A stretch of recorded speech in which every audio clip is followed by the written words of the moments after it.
I sensed it instantly, the moment her body went rigid beneath my hand. It wasn't a startled kind of flinch or even mild annoyance. It was colder than that, like my touch stung instead of soothed. She inched away from me on the couch, breathing in sharply, her gaze locked onto her phone. "Don't," she murmured. I'm exhausted. Please don't touch me." Her voice didn't waver. That's what crushed me. Emily's voice always cracked when she lied. I slowly lowered my hand, feeling the wall between us build a few more bricks high. 8 years of marriage. I knew her rhythms, her sighs, her moods, the way her breathing changed. And lately, everything felt wrong, like I was reaching for someone who had already slipped away. She set her phone down face first, the screen glowing once before going dark. She didn't notice that I caught the name flashing on it. Ethan. Not a cousin. Not a coworker I knew. Just Ethan. "Long day?" I asked, trying to steady my voice. "The longest," she replied as she stood up. "I'm going to bed early. Don't wake me." She hurried off like the room itself was suffocating her.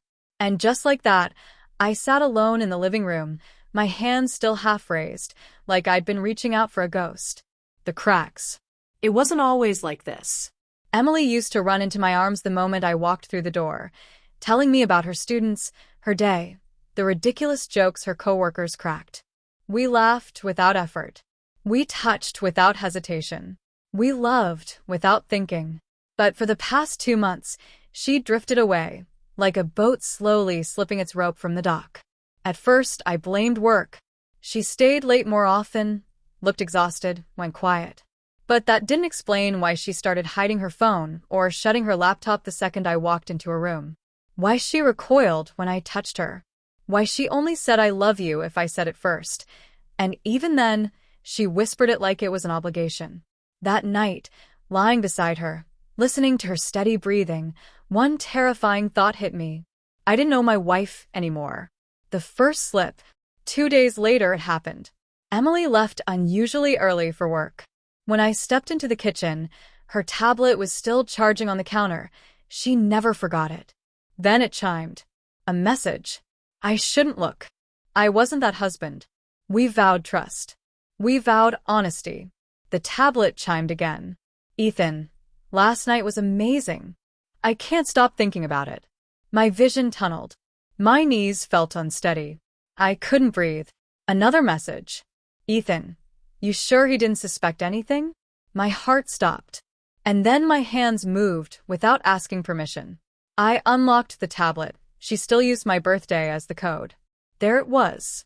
A row of messages stretching back weeks. Smiley faces. Late-night chats. Plans. Jokes they'd never shared with me. And the ones that cut the deepest. "Emily, being around him feels heavy.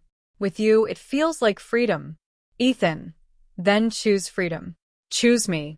Emily, I think I already have." My hands shook so violently, I nearly dropped the tablet. This was my wife. The woman who sobbed into my chest when her mother died. Who traced circles on my skin when she couldn't sleep.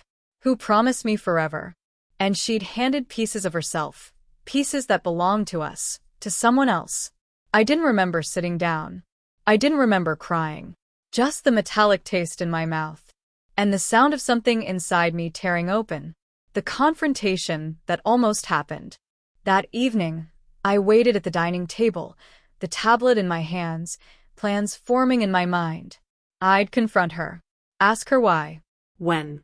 If any part of us still mattered. She walked in smelling of perfume she never wore for me anymore. Her cheeks were flushed, her hair slightly messy. She froze when she saw me. "Hey," she said carefully. "Why are you?"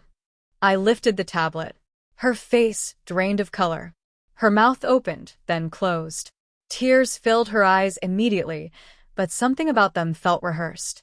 "I can explain," she whispered. I almost broke. Almost. But something inside me locked shut. Maybe self-preservation, maybe pride. "I'm not ready to hear your explanation," I said, my voice unsteady. She reached for me. I stepped back. Her hand hovered in the air, inches from where my chest used to welcome it. "I'm sorry," she whispered. I'm so sorry. I know, I replied. But sorry doesn't stitch a heart back together.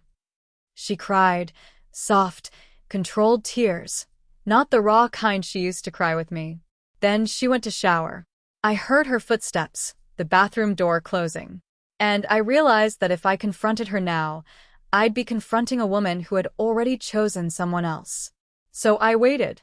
The discovery that changed everything. The next day, during lunch, I drove to the cafe where she always claimed she was working late. She wasn't there, but Ethan was. He sat by the window, fidgeting, checking his phone, waiting. Waiting for her. I stayed outside, watching through the glass, cold fury replacing the ache. At exactly 5:07 p.m., Emily arrived. She didn't kiss him. She handed him a folder, work papers. She sat stiffly, looking exhausted. Then I saw her eyes fill with guilt. Not excitement. Not desire. Guilt. She wiped a tear away at one point. Ethan tried to touch her hand. She pulled back immediately. They talked for 20 minutes.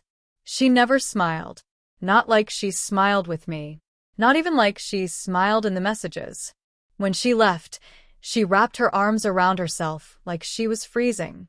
Like she was breaking, too. Ethan stormed out after her, furious, grabbing his bag like his fantasy had just fallen apart. That was when it hit me. She had already ended it. Before I ever found out.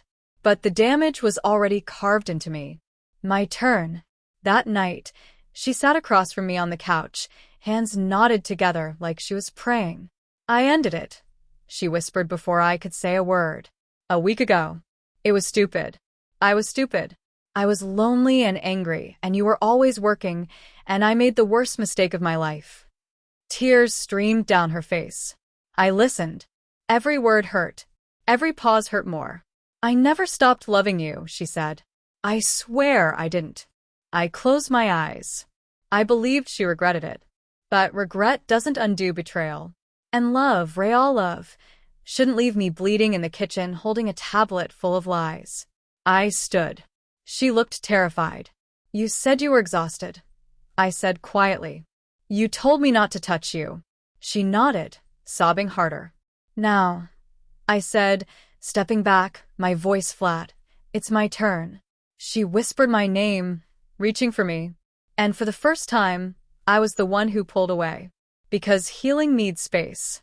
And trust needs air. And right now, I couldn't breathe. I walked to the guest room and closed the door gently. Not with anger, but with resolve. For the first time in weeks, I slept. And she didn't.